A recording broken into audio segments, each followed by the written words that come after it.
بسم اللہ الرحمن الرحیم۔ السلام علیکم۔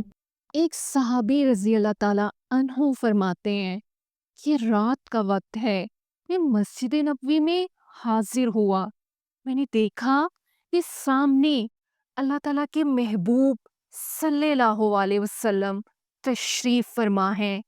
اس رات 14ویں رات کا چاند اپنی پوری آب و تاب کے ساتھ چمک رہا تھا۔ چنانچہ جب نیچے دیکھتا تھا تو مجھے عرب کا چاند نظر آتا تھا، جب اوپر دیکھتا تو مجھے آسمان کا چاند نظر آتا۔ فرماتے ہیں میں تھوڑی دیر کے لیے رک گیا، کبھی میں محبوب صلی اللہ علیہ وسلم کے چہرہ انور کی طرف دیکھتا، کبھی میں چاند کو دیکھتا، اور پھر میں سوچتا کہ عرب کا چاند زیادہ خوبصورت ہے یا آسمان کا۔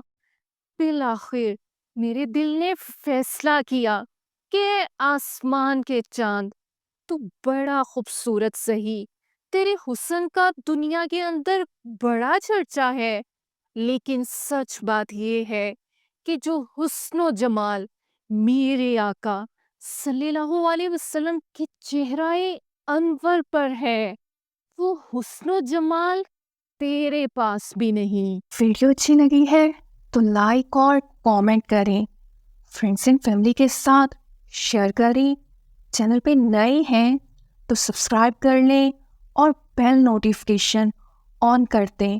ملتے ہیں آپ سے نیکسٹ ویڈیو میں۔ اللہ حافظ۔